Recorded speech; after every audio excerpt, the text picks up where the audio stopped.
또 기회수가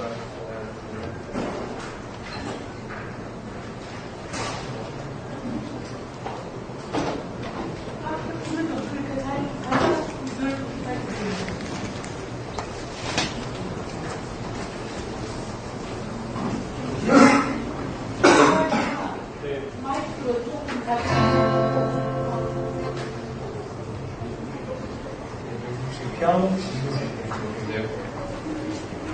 피아노 발표해 주실 수 있는데요.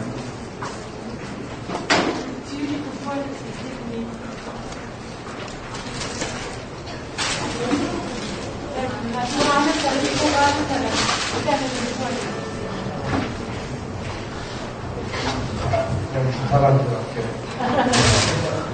반갑습니다. 하나님은 나를 만드시고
기도하시겠습니다. 하나님 아버지, 이렇게 좋은 날 신학비교사 수업을 통해 하나님 말씀 듣게 하시면 감사드립니다. 말씀을 통해 하나님의 은혜 받게 해주시고 말씀 전하시는 김정주 교수님과도 함께 해주세요. 함기가 얼마 남지 않았습니다. 모두 마무리 잘하게 해주시고 각자의 삶에 역사해주세요. 하나님 원하시는 삶을 살게 해주세요. 감사드리며 예수님 이름으로 기도드렸습니다.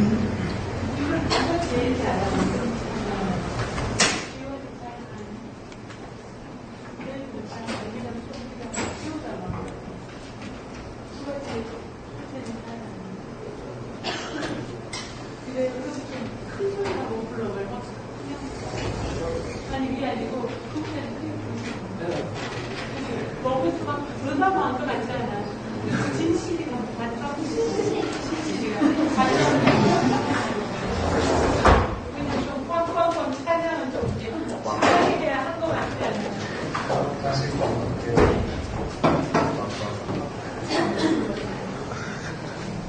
여러분들도 크게 좀 해주세요.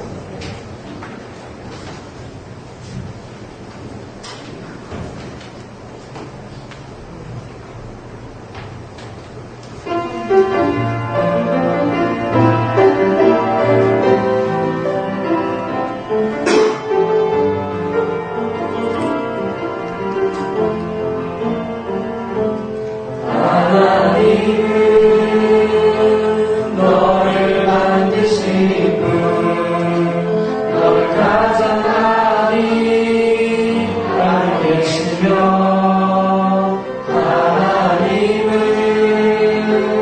너를 만드신 분, 너를 가장 깊이 이해하신다. 하나님은 너를 지키시는 분, 너를 절대 포기하지 않으며, 하나님은 너를 지키시는 분, 너를 쉬지 않고 지켜보신단다. 그의 생각 셀 수 없고 그의 자비 궁금하며 그의 성실 날마다 새롭고 그의 삶 끝이 없단다.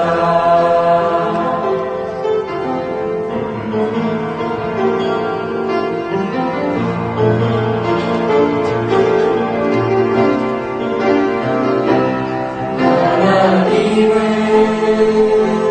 너를 원하시는 분, 이 세상 그 무엇 그보다 하나님은 너를 원하시는 분, 너같이 있고 싶어 하신다나. 하나님은 너를 인도하는 분, 나라에서도 복음 중에도 하나님은 너를 인도하는 분, 푸른 초자장으로 인도하신다나. 그의 생각 셀 수 없고 그의 사랑이 무궁하며 그의 성실 날마다 새롭고 그의 사랑 끝이 없단다. 그의 생각 셀 수 없고 그의 사랑이 궁금하며 그의 성실 날마다 새롭고 그의 사랑 끝이 없단다.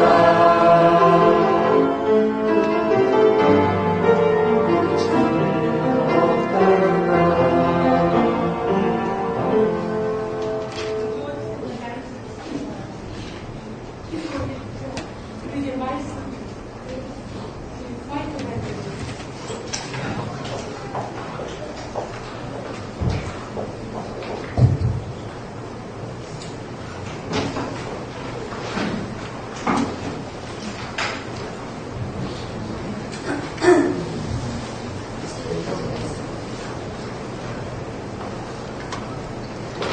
He Christ disciple. He is generosity. Proverbs 3:9-10. Honor the Lord with your ways, with the prostitutes of your crops. Then your barns will be filled to overflowing, and your vats will bring more with new wine. Proverbs 3:9-10.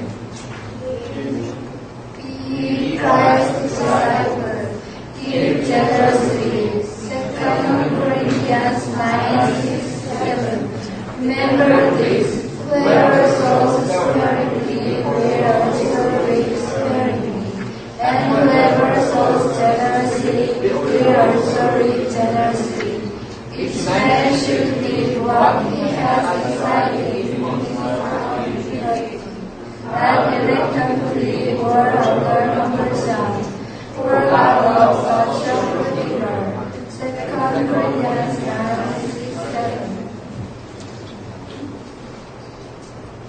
제가 이 말씀을 다 이렇게 사실 이거 외울 때 그냥 외우고 막 저도 끝나는데 사실 그러니까 이거 말씀 딱 보면서 되게 묵상을 하게 됐거든요. 첫 번째 그 말씀은 제가 요즘에 그러니까 재물 그런 면에서 돈을 잘 관리해야 되겠다 그런 생각을 되게 많이 받는데 재물이 있는 곳은 이 마음이 있다라고 하잖아요. 근데 제가 그러니까 뭐 수면주 그런 거 뭐 그러니까 마음 없이 드리고 이런 것도 뭐 이렇게 옳지 않다고 만들었지만 제가 그런 마음이 아직 안 됐다라고 막 그렇게 생각했었는데 그게 아니라 제가 하나님을 진짜 사랑한다고 하면서 그 마음이 그 말씀이 제가 깨졌거든요. 재물이 있는 곳은 이 마음이 있다는 말씀. 그러니까 이 말씀 다시 보면서 그러니까 이번 주에 그 결단했었어요. 수면주를 꼭 하는 드려야겠다. 10분을 못 드리겠다. 근데 그 말씀 보면서 다시 막 그래야지 막 다시 이렇게 결단한다고 했나? 그런 그랬어요. 그리고 두 번째 말씀이 인색합니다. 억지로 하지 말고 이거는 제가 고민하고 있는 부분이었어요. 고민하고 있는 부분인데 그러니까 제가 가끔씩 헷갈리는 거예요. 하느님한테 좀 받고 싶잖아요. 그래서 이렇게 하고 되게 그러니까 그렇게 이렇게 뭐 기도 열심히 해야 되고 뭐 특히 잘 사는가 저도 교제하고 그런 부분이 하나님이 다 한 과정인 건데 그런 게 막 습관이 되고 혹은 막 동아리에서 예배 같은 예배, 요즘이나 그런 예배를 들어갈 때도 그러니까 마음이 아니라 그냥 습관처럼 한 강의 듣는 것처럼 그렇게 갈 때가 있었어요. 그래서 그런 생각, 그런 거에 대한 습관들을 또 막 해결하고 하시는 것 같고 또 그것에 대해서 고민도 하고 있는 사람이 늘 말씀을 제가 묵상을 하고 또 해결해야 될 것 같아요. 아버지 말씀하시겠습니다. 이거는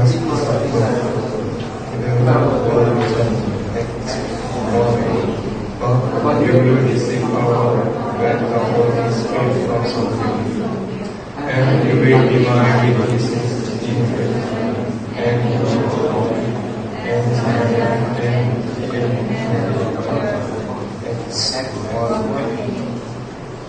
Because the disciple will work with Matthew 28:19-20.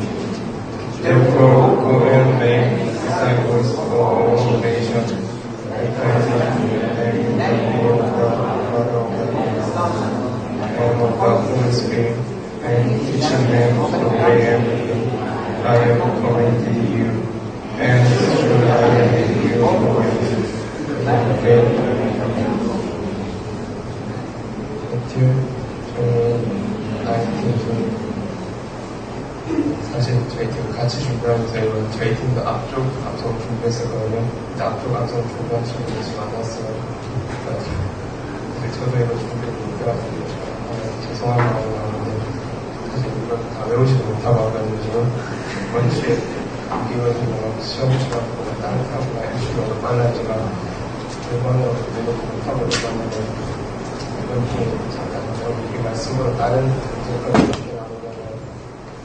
사랑하는 게 되게 너무 힘든 걸 하고 싶고 지금 그래서 보면서 학교를 하면서 운동을 하면서 생각하는데 말씀 중에 마가복음서에 보면 예수님이 역사하실 때 제자들이 어디를 찬양하니까 바리새인들이 예수님께 조용히시켜 줬잖아요. 예수님 그때 저들이 찬양하지 않으면 이틀이 일어나서 찬양하고 예수님이 그만큼 찬양하듯이 감당하시고 온전한 나를 받으시고 온전한 찬양을 받으시는데 오늘도 찬양 준비해서 제 마음을 교제해야 하는 거 정말 죄송합니다. 마칠게요.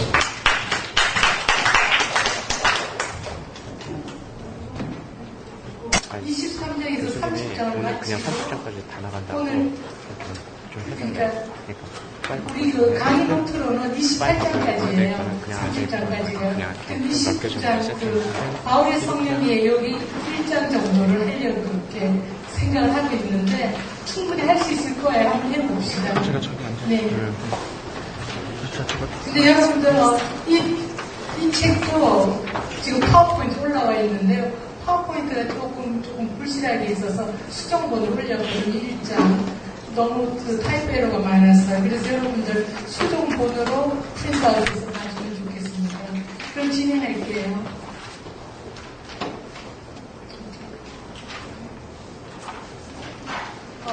여러분 말씀 읽으면서 가죠.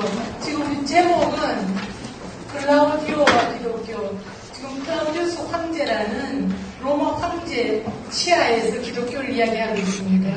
기독교가 이제 어떻게 발전하게 됐나? 한번 이 말씀 읽어볼까요? 이후에 바울이 아덴을 떠나 고린도에 이르러 아굴라라는 본도에서 난 유대인 하나를 만나니 클라우디오가 모든 유대인을 명하여 로마를 떠나라 함으로 그가 그 안에 프리스길라와 함께 이달리아로부터 새로운지라 바울이 그들에게 가니 그 다음에 보면은 그들이 장막을 깁는 자라 도목으로 같이 장막을 기었다. 같이 머물면서 전도 사역을 같이 했다는 게 나와요. 여기 면하여가지고 명하여 명령하다는 타입배를 고쳐주세요. 그럼 여기 보면은 클라우디오가 모든 유대인을 명하여 로마를 떠나라 한 거로 이게 지금 중요해요. 여러분들 로마서를 이해하는데 그리고 초대교회를 이해하는데 이게 아주 중요하니까 제가 설명을 할 테니 넘어가지 않고 이걸 설명하면 이 장이 다 설명이 끝나는 건데 중요한 핵심이 클라우디오가 황제가 된 다음에 이 사람은 누구랑 친했다 그랬죠? 지난번에 우리 헤로드 아그리파와 친했다 그랬죠? 그 말은 친유대 정책을 피던 사람이었어요. 클라우디우스 황제가.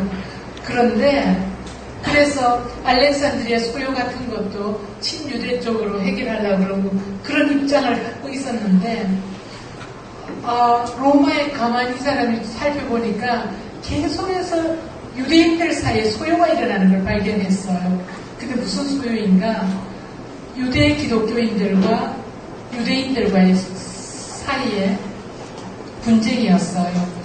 유대 기독교인들은 교회에 모이고 유대인들은 유대 기독교인들을 어떻게 하든지 방해를 하고 그러다 보니까 이제 자꾸 소요가 일어났는데 어쨌든 공통분모는 뭐예요? 유대인이잖아요. 하나는 유대 기독교인, 하나는 유대인. 그래서 클라우디우스가 아무리 자기가 친유대 정책을 쓴 사람이지만 소요를 너무 귀찮다고 49년에 여기 보면 떠나라 그랬잖아요. 클라우디오가 모든 유대인을 명하여 로마를 떠나라.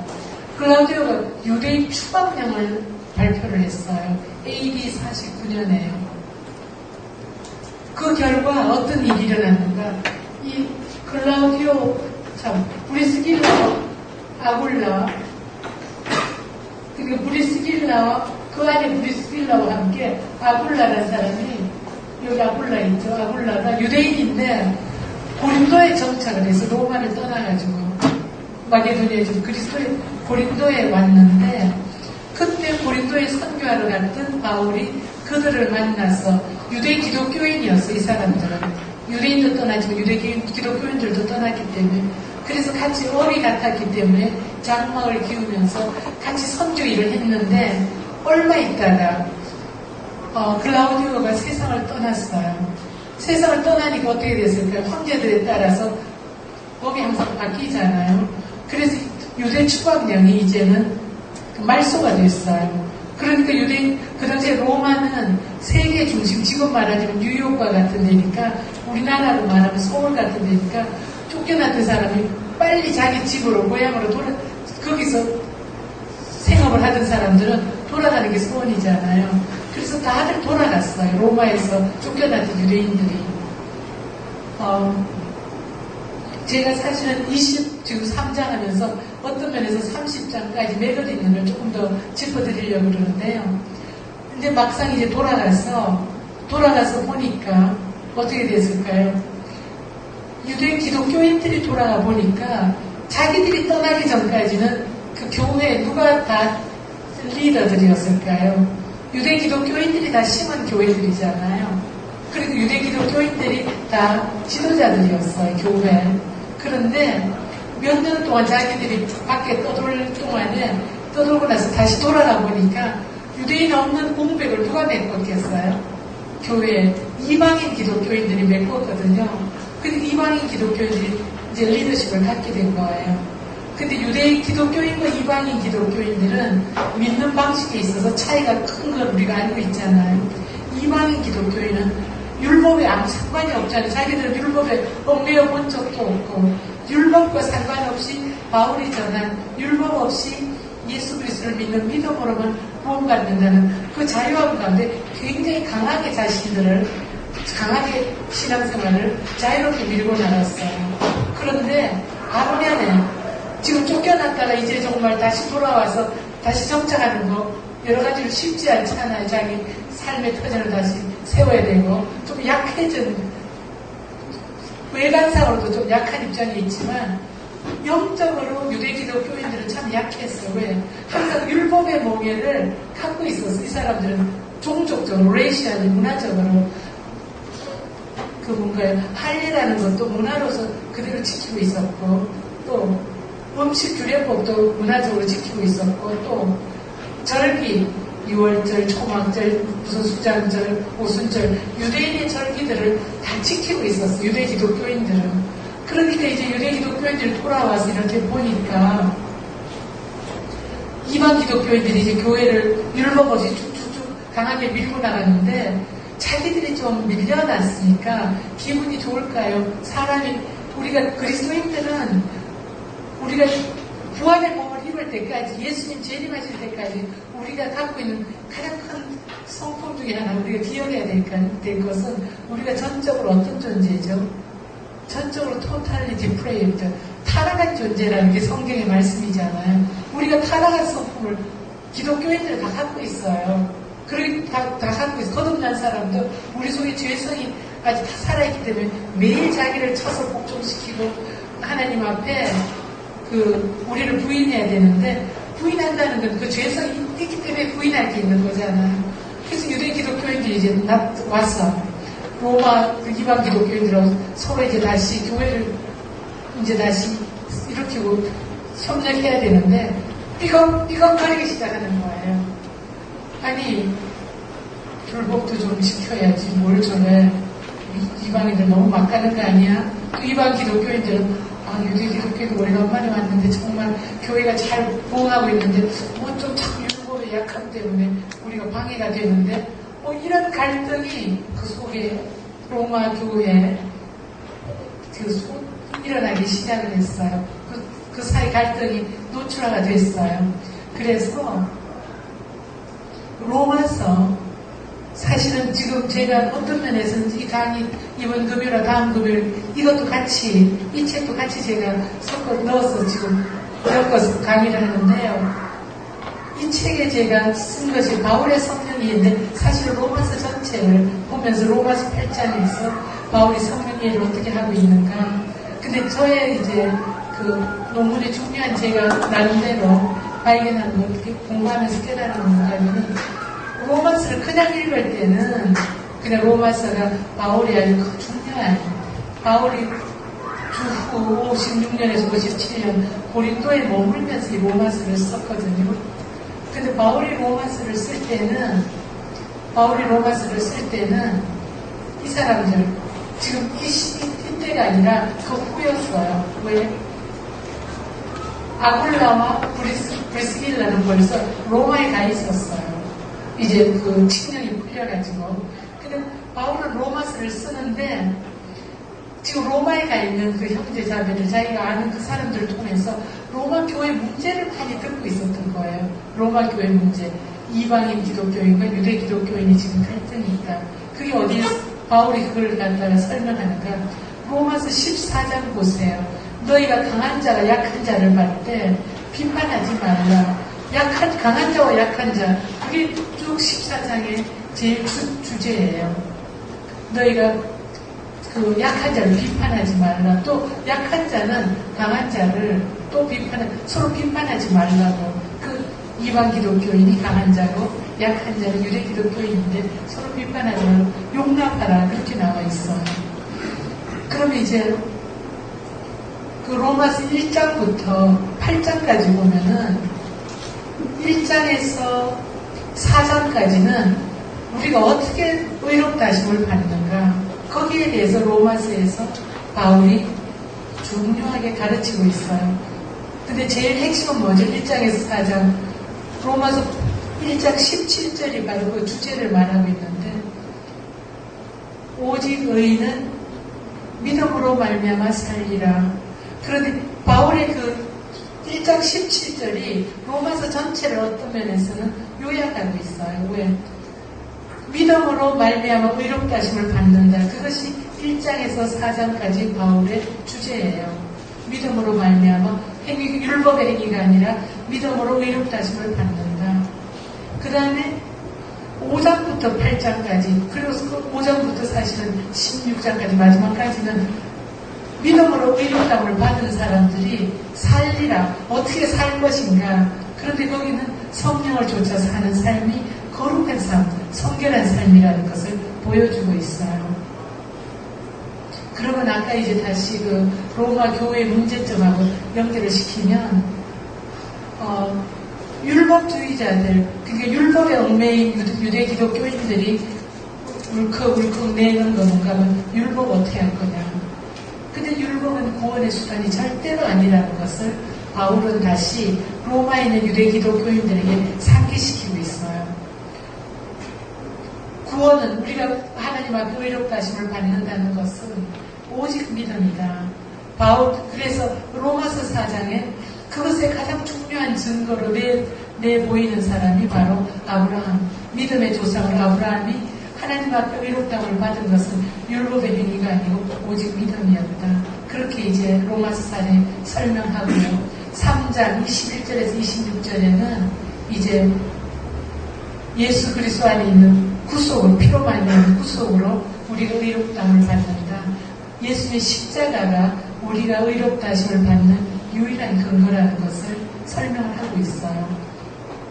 그런데 그렇게 설명을 이제 율법주의자들이 율법이라는 말로 그 구원의 수단이 아니라는 걸 유대 그 기독교인들에게 정확하게 설명한 바울이 5장부터 8장에는 그러면 의롭다 하심을 받은 사람이 어떻게 살 건가? 삶에 있어서 제일 중요한 거는 죄에 대해서 죽은 자로 살고 하나님의 의에 대해서 산 자로 산다는 걸 거기 강조를 하고 있어요. 근데 그 부분에서는 우리가 이방 기독교인에 대한 바울의 그 중요한 가르침을 볼 수가 있어요. 왜냐하면 고린도 교회도 그랬고 갈라디아 교회, 로마 교회 다 이방인들이 많은 교회자는 유대 땅이 아니잖아요. 이방 기독교인들이 다 섞여 있었는데 이방인들은 과거에 어떤 전력을 갖고 있는가? 우상 숭배의 전력을 갖고 있고 또 이방인들이 당시 히랍 사회에서는 철저하게 성적으로 타락된 과거를 갖고 있어요. 어떤 동성연애, 그 다음에 혼응하는 것, 여러 가지 프로미스큐이티. 왜냐하면 이방 신전, 그 여러 가지 히랍 신전이 그 신에게 제사 드리는 그게 전 행사가 프로스티튜션이었어요. 그 신전에 있는 여자들이 다 참기를, 왜 통일교나 이단 종교 보면은 성적으로 뭐 혼응을 하면서 그걸 하나의 예식같이 만드는 그것이 바로 인간의 타락의 모습인데, 그랬기 때문에 이방인들이 기독교인이 되었는데도 음행에 대해서 바울이 철저하게 가르쳐야만 했어요. 그래서 5장부터 8장까지는 거룩함에 대해서, 죄에 대해서는 죽고, 세례라는 게 뭔가, 특히 로마서 6장에 보면은 세례라는 것은 죄에 대해서 우리가 죽은 자로, 의에 대해서는 산 자로, 의의 병기로 우리를 하나님께 드릴지니라. 근데 그때 바울이 이제 염두에 두고 있는가 하면은 방종하는 사람들, 우리가 예수를 믿고 구원받았다. 그러니까 이제는 뭐든지 해도 된다. 여러분 지금도 그런 사람들이 지도자들 가운데 막 올라가다 뚝 떨어질 때 보면 잘못된 신학 때문에 많이 떨어져요. 왜? 내가 성령을 받으면 내 속에서 일어나는 어떤 충동도 다 성령에 지키는 거니까. 그래서 참여총까지 가면서 그걸 정당화하다가 그게 발각이 나서 지도자에서 떨어지는 사람들을 봤어요. 왜? 잘못된 신학 때문에, 잘못된 성령의 이해 때문에. 여러분, 성령께서는 우리를 하나님의 자녀로 잊히시고 하나님의 자녀라고 우리 가슴에 새겨주실 때 가장 큰 성령사역의 특징은 거룩함이세요. 거룩함이에요. 방종이 아니에요. 근데 어떻게 거룩하게 하시는가? 우리를 sanctify, 성화를 시키는데, 그럼 성령을 내가 받았으니까 난 이제 거룩하면 완전하게 이르렀는가? 그게 아니고, 성경에 나오는 가장 중요한 가르침은 우리가 성령을 받으면 그때부터 우리 속에 전쟁이 일어나요. 어떤 전쟁? 내 육신의 그 죄성과 하나님이 주신 성령께서 싸우는 전쟁. 그래서 그 전쟁을 가장 잘 실감 있게 표현한 것이 로마서 7장이에요. 로마서 7장에 뭐라 그래요? 내 속 사람으로는 하나님의 법을 즐거워하되 내 겉사람이 나를 잡아 오는도다. 자꾸만 내 죄성이 끌어가요. 그런데 내 속 사람은 하나님 막 부러지져요. 그러니까 바울이 뭐라 그래요? 오라 나는 공고한 사람이로다. 누가 이 사망의 몸에서 나를 끌어내려 건져내려. 여러분, 지금 이 고백이 그리스도를 믿는 사람의 심령 속에 다 있어야 정상이에요. 만약 여러분이 난 이제 죄와 상관없어, 나는 너무 편안해, 그럼 조금 우리 주님 주신 평안은 중요한데 잠자고 있으면 안 돼요. 주님 주신 평안은 힘써 지키는 거예요. 그저 이렇게 안일하게 있는 게 아니고. 왜?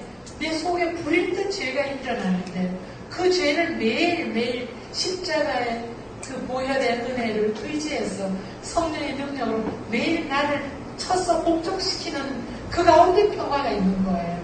여러분, 전쟁 중의 평화가 우리 그리스도인들의 평화예요. 왜? 이미 구원받았지만 아직 완전한 성화의 부활의 몸을 받지 않았기 때문에 질그러 속에 보화가 있기 때문에 질그러지 거덜거덜 소리를 내는 거예요. 근데 이 소리를 하나님께서 성령으로 매일 잠재워 주시면서 우리 보화 되신 그리스도를 우리 마음에 모시고 우리가 주님 앞에 가게 하시기 때문에 성도들의 가장 큰 특징은 탄식이에요. 말할 수 없는 탄식. 그리고 우리 속에 성령께서 우리 속에 탄식하면서 하나님 앞에 우리를 왜 기도하고 계셔요. 그래서 여러분들 지금 나 왜 이렇게 힘들까? 그리스도인으로 사는데 왜 이렇게 내가 못나? 내가 왜 이렇게? 이거는 그게 나쁜 게 아니고, 물론 그것도 우울증에 빠지거나 뭐 갑자기 이상한 나가면 안 돼요. 과하게 성령께 조절해 주세요. 근데 자기에 대한 그 절망감, 자기에 대한 애통함, 자기 죄에 대한 그 너무나 혐오감, 그거는 성령의 역사예요. 나 이만하면 됐지. 그게 오히려 교만과 그만 잘못된 거죠. 선줄로 아는 자는 넘어질까 조심하라. 그러니까 그리스도인의 특징은 로마서 7장, 그것이 바로 그리스도인의 진정한 모습이에요. 이제 그런 다음에 로마서 8장에 가면, 로마서 8장 저 논문 쓰면서 정말 하버드에서 8년을 있으면서 8장을 갖고 논문을 쓰면서 은혜를 많이 받았어요.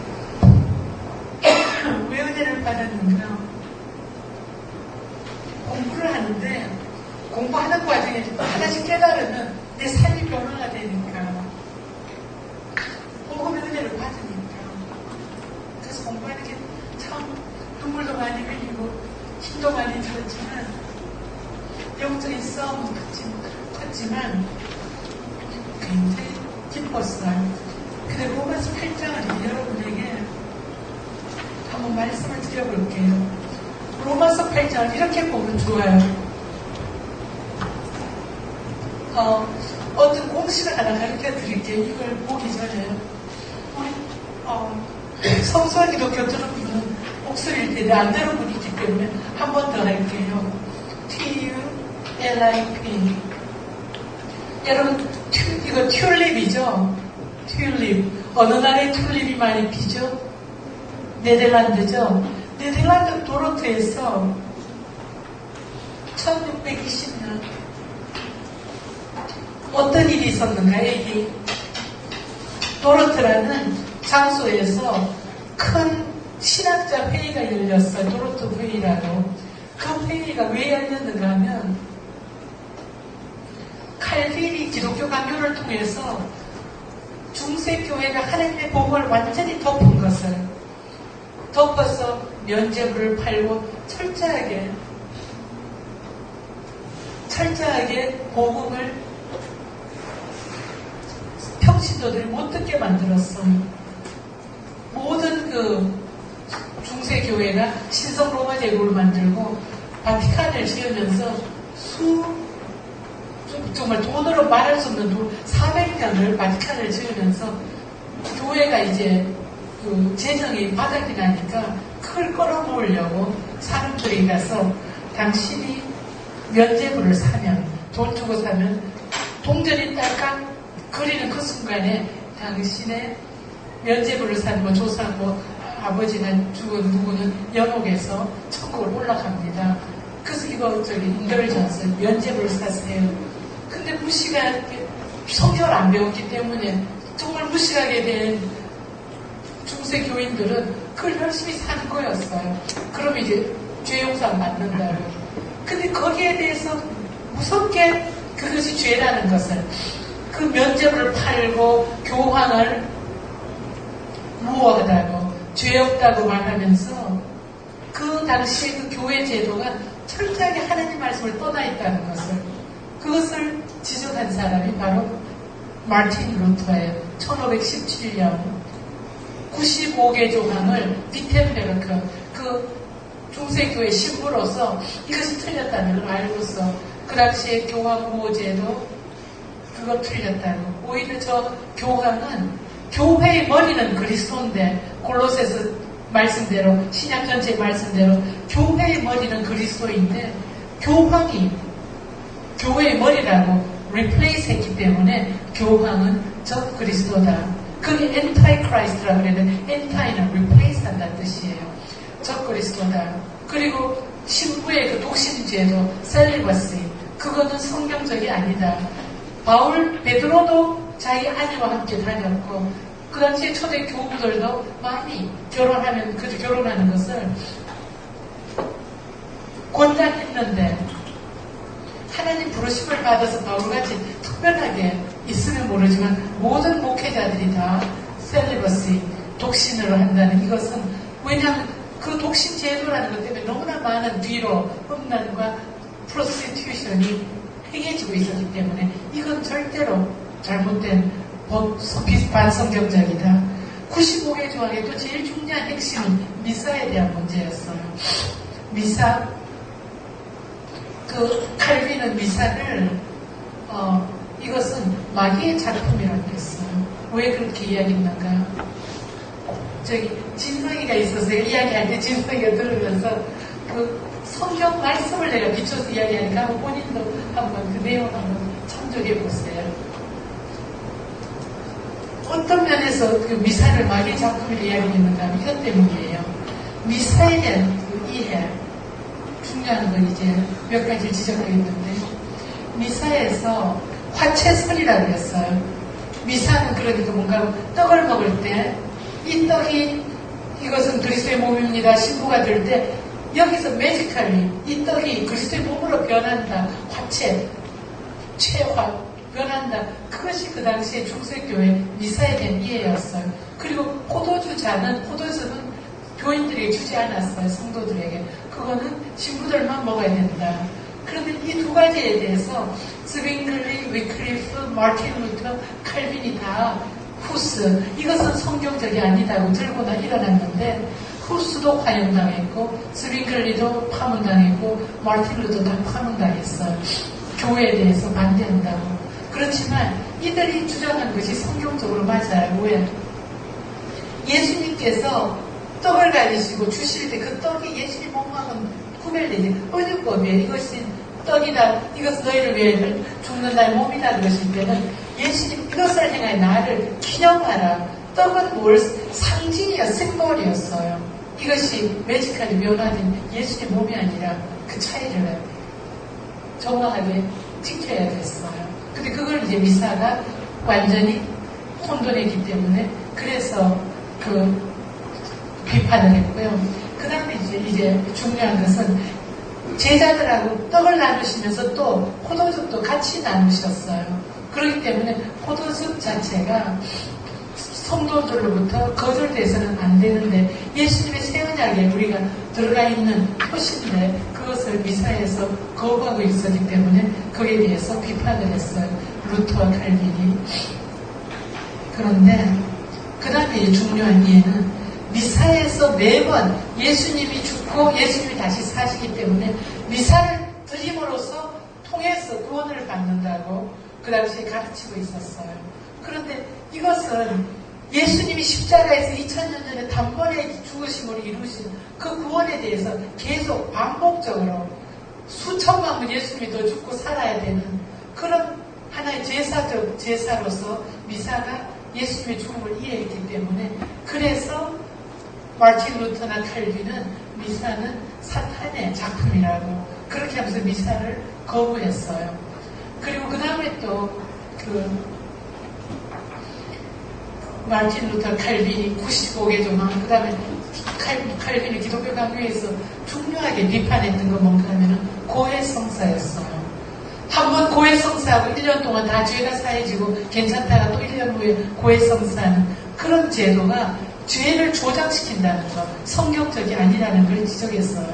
왜냐하면 만인 제사, 우리는 누구든지 예수님이 십자가에서 우리 죄를 위해 죽으심으로 성전에 지성소에 휘장에 지키고 이제 누구든지 예수님의 이름으로 하나님 보좌 앞에 나가서 그리스도의 보혈을 의지해서 하나님의 은혜의 보좌 앞에서 우리의 죄를 하나님 앞에 직접 우리의 중보자 되시는 예수 그리스도를 통해서 용서함을 구하고 기도하고 확신, 의롭다 하심을 확신할 수 있게 하신 게 복음이에요.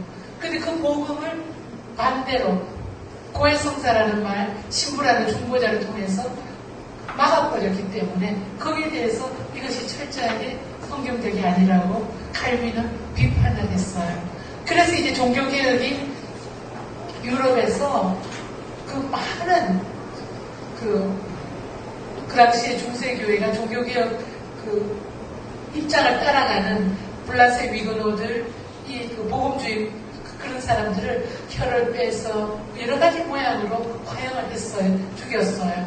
그럼에도 불구하고 결국 스위스에서 제네바에서 종교개혁이 완성되고 그리고 영국 교회, 네덜란드 교회, 독일 교회 다 개신교회가 일어났어요. 그 프로테스탄트 종교 리폼드 처치가 일어났는데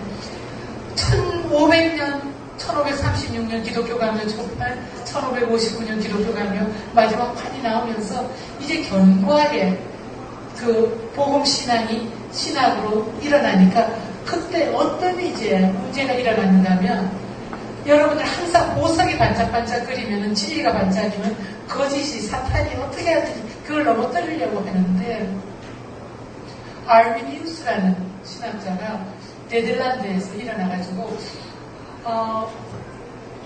그러니까 성경 말씀을 조금씩 다 비틀면서 칼빈이가 그 성경에 나타난 복음의 이해, 복음적인 성경 이해를 다 비틀어서 사람들을 끌고 가기 시작했어요.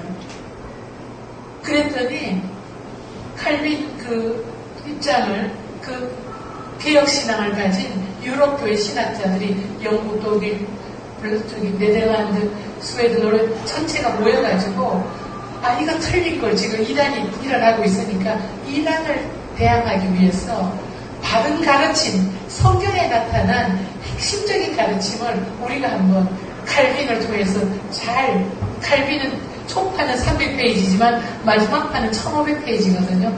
여기에 나타난 복음의 핵심을 한번 우리가 요약하자. 그렇게 해서 나온 것이 도로트에서 나온 그 신앙 고백이고요.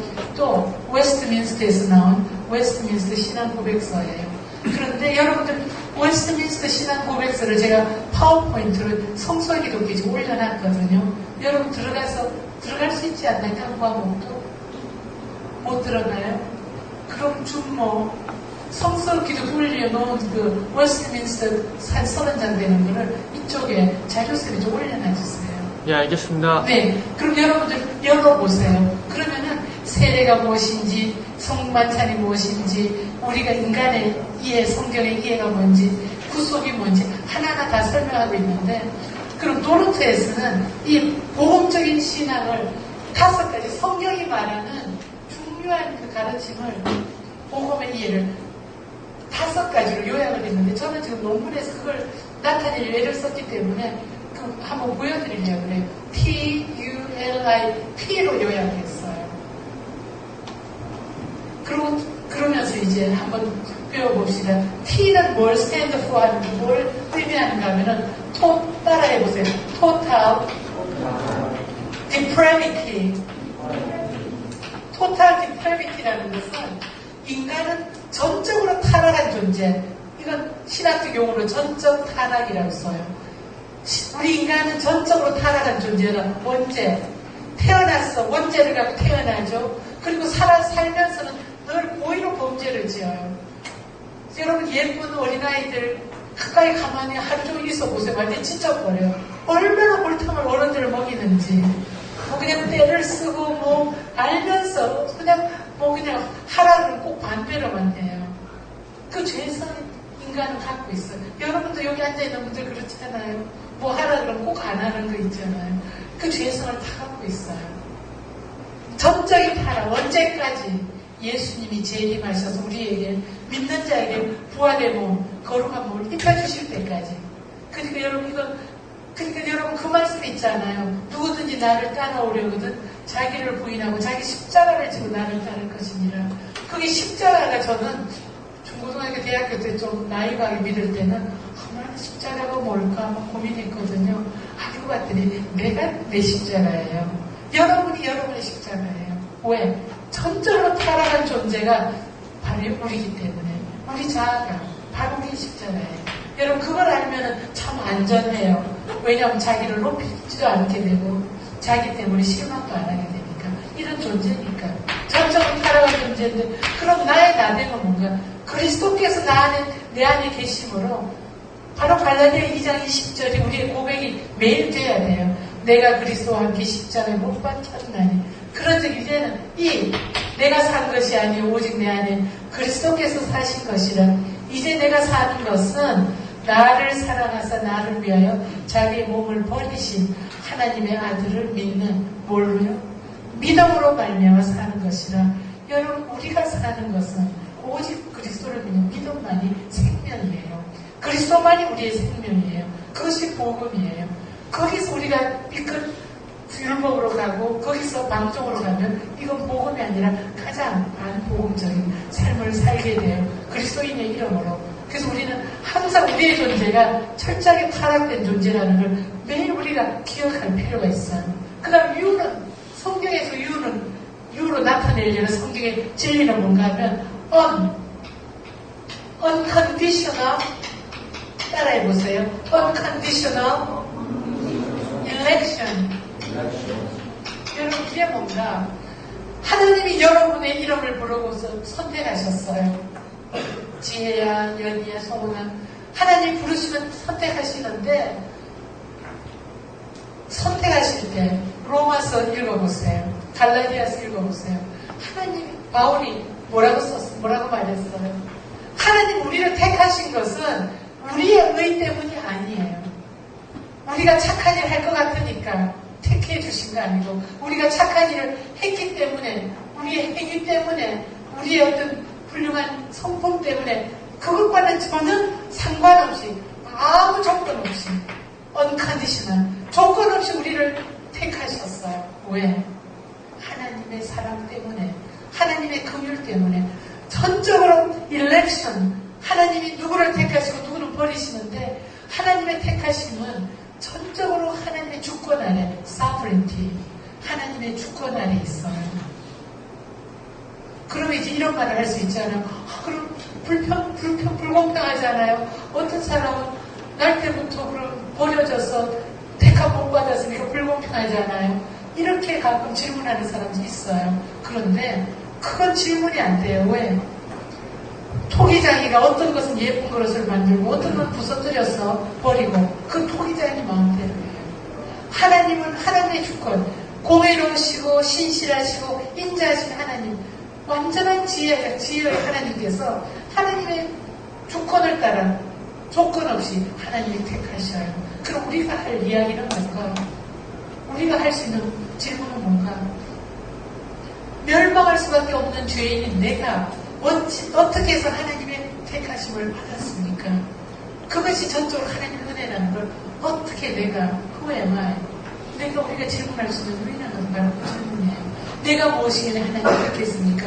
그 다음에는 교만이 아니라 지극한 겸손이에요. 왜? 나를 택하기 위해서 하나님이 택함은 언컨디셔널이었지만 나를 택하기 위해서 하나님이 택하신 지불은 엄청난 온 우주를 바꿔도 살 수 없는 예수님의 피를 흘리셔서 우리를 구속하셨기 때문에 그래서 L자, 튤립에서 L자가 뭘 뜻한다는 limited atonement limited atonement 지금 이건 unconditional election 우리나라 말로 번역하면 무조건적 선택 limited atonement는 신학적으로 번역하면 제한적 속죄 여러분 제한적 그러면은 좀 limited 그러면은 괜히 좀 불편하게 느끼게 되는데요. 무슨 뜻인가? 조건 없이 우리를 택하셨는데, 조건 없이 하나님 택하셨는데, 우리 택하면은 하나님 편에서는 제한적이라는 거예요. 무슨 제한입니까? 하나님은 이 인류 속에서 버리신 자들, 유괴하는 자들, 하나님이 버리시는 자들이 있고, 하나님께서는 하나님의 속죄는 그저 아무나에게 주어지는 게 아니라 제한적으로 주어진다는 거예요. 그래서 여러분들 오직 너희는 믿음으로 말미암아 살리라. 믿는 자만이 구원을 받잖아요. 제한하고 있어요. 예수님이 십자가에 설리신 그 피의 효력은 믿음으로만 전파가 돼요. 믿지 않은 자들은 이 속죄를 받을 수가 없어요. 그럼 하나님 불공평하지 않아요? 아니요. 하나님은 신실하시고 공평하셔요. 우리의 구원 자체가 하나님의 긍휼이기 때문에 그런데 그 긍휼이 제한적인 그 하나님의 속죄가 제한적이라는 걸 우리가 성경은 말하고 있어요. 구원은 모든 사람의 것이 아니니라 성경은 분명히 말하고 있어요. 그 다음에 I는 뭘 뜻하는가? 성경에 보면 하나님께서 irresistible 미안합니다. 여기 A 같은 irresistible grace. 여러분, resist 한다는 거는 항가한다는 거잖아요. irresistible. 항가할 수 없는 irresistible. 그 T가 터벌인가 I인가 irresistible. A 맞을 것 같아. irresistible grace. 이거는 번역하면은 불가항력적인 은혜예요. irresistible grace. 이건 무슨 말입니까 하면 제한적인 속죄, unconditional election 그 대상이 있어요. 하나님의 백성이 있어요. 인류 속에는 하나님의 백성이 있는데 하나님이 나는 저 아이를 택했다. 나는 저 사람을 택했다. 그런데 그 사람이 아주 망나니고 못났고 아주 미운 분이에요. 그래서 그 사람이 하나님이 누구야 부르시는데 싫어요. 나는 그거 필요 없어요. 내 멋대로 살게요. 그렇게 할 수 없다는 거예요. 하나님 택한 사람은 불가항력적으로 반드시 불러내신다는 거예요. 제일 대표적인 예 바로 바울이죠. 바울은 하나님을 거역해서 하나님을 배반해서 하나님이 보내신 메시아를 부인하고 믿는 자를 잡아 죽이는 사람이었어요. 그렇지만 다메섹 도상에서 하나님이 은혜로 강권에 부르실 때 바울은 그 앞에서 엎드렸어요. 어떻게? irresistible. 하나님의 은혜는 우리가 한가할 수 없는 불가항력적 은혜예요. 그럼 마지막에 여러분 이거 너무 중요해요. 여러분이 그리스도인으로 사는데 제일 중요한 건 이 피예요. 중요한 것 중에 하나가 뭔가 피 perseverance of saints perseverance persevere 하다는 거는 뭐죠? 인내하라는 거잖아요. 견디고 인내하는 것. perseverance of saints. perseverance of saints. persevere. 인내하다. 무슨 말인가요? 하나님께서 전적으로 타락한 우리를 조건 없이 부르시고 아무에게나 주시지 않고 하나님의 택한 사람에게만 주시는 그 제한적인 속죄, 십자가의 보혈로 우리를 우리를 구속하시고 그리고 그 구속의 은혜를 우리에게 불가항력적으로 불러서 하나님께서 은혜를 성령으로 인쳐주신 다음에 그리고 나서 우리가 떨어질 수 있느냐 없느냐는 거예요. 하나님의 은혜에서 떨어질 자가 있을까요? 없을까요? 네? 크게 대답해 보세요. 없어요. 이게 너무나 중요한 진리예요. 여러분 예수님을 정말 믿고 하나님 은혜를 받고 나는 이제 하나님을 택하셨다는 거 믿음으로 확실히 믿는 사람, 전적으로 주님을 의지하고 따라가는 사람, 그 사람에게는 절대로 하나님 앞에 떨어지는 일이 없어요. 환난이나 공고나 기근이나 핍박이나 적신이나 위험이나 큰이라 이 모든 것을 우리가 넉넉히 이기느니라. 내가 확신하노니 사망이나 생명이나 이 아무것도 그리스도 예수 안에는 하나님의 사랑에서 우리를 끊을 수 없으리라. 그것이 바로 성도의 고백이에요. 바울의 고백이면서 여러분의 고백이 되어야 돼요. 그게 바로 성도의 든든함, 견고함. 그래서 이것을 뭐라고 한국말로 번역하는가 하면 성도들의 세인트는 성도들이잖아요. 성도들의 perseverance, 견인이라는 견인, 견디고 인내하는 것. 끝까지, 언제까지. 예수님이 재림하셔서 너희들 수고했다. 우리를 품어서 천국에 데려가시는 그날까지.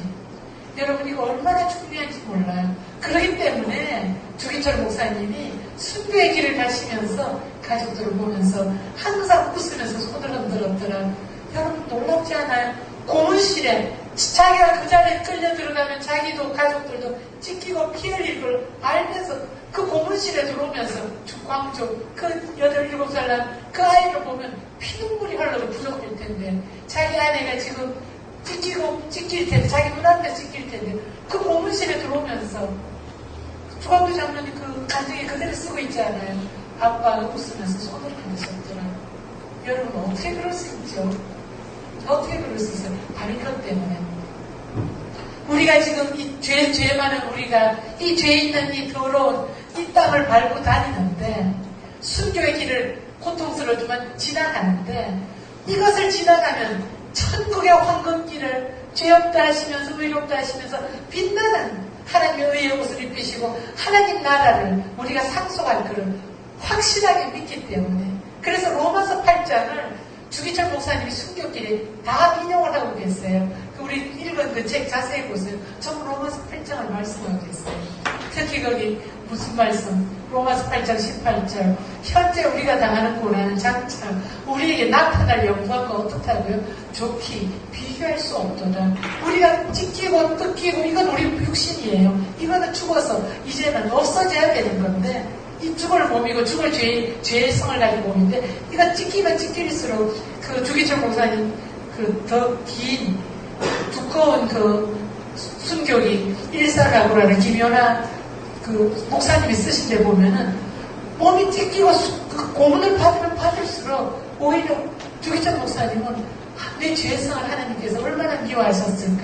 내 죄된 이 몸을 하나님께서 이렇게 죽여주시니 감사하다. 얼굴이 더 빛이 났다 그래. 고문을 받으면 받을수록. 이 믿음 때문에. 여러분 이게 바로 그리스도인의 신앙이에요. 아시겠어요?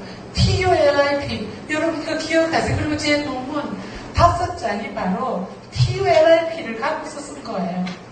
제일 첫 번째 1장에서 로마서 8장 1절에서 4절 기독론적 성령론적 성령의 사역의 장소, 성령의 사역의 근거, 성령의 사역의 목적, 성령의 사역의 특징에 대해서 1장에서 말하는데 바로 이걸 이야기했어. 제일 처음에 이거. 왜 이야기했는가? 로마서 8장 3절이 뭐예요? 율법이 육신으로 말미암아 할 수 없는 그것을 하나님은 하시나니 우리 육신이 죄성이 율법이 많기 때문에 율법이 뭘 못하는 것, 뭘 못하는지 알아요? 율법은 좋은 것인데 율법이 아무것도 우리에게 할 수가 없어요. 아무 펑션을 못해요. 왜? 율법은 의로운 자에게는 생명을, 죄 있는 자에게는 정죄를 해서 영원한 멸망을 선포하는데 우리 육신이 뭐예요? 아담 이후로 죄 있는 육신이기 때문에 항상 죄를 지으니까 율법이 만약 우리 인간에게 그대로 모든 일을 다 하려면 인류 역사에 살아남을 사람이 한 명도 없기 때문에 율법이 육신의 연약으로 말미암아 정죄를 할 수 없는 거예요. 정죄하면 아무것도 리캉거리 이 죽으라는 게 없어져 버리니까 하나님은 이 가운데 하나님 택한 백성이 있기 때문에 하나님의 사랑 때문에 율법의 육신으로 말미암아 연약해져서 우리 죄 때문에 할 수 없는 그것을 하나님은 하시나니 로마서 8장 3절이에요. 곧 자기 아들을 죄로 인하여, 근데 그 죄로 인하여가 히랍으로 페리 하마르티아스거든요. 근데 페리 하마르티아스는 하마르티아는 죄고 페리는 위하여인데 사실은 페리 하마르티아스가 구약의 셉투아진트 여러분 이제 아시잖아요. 구약을 번역한 그 히라브에 보면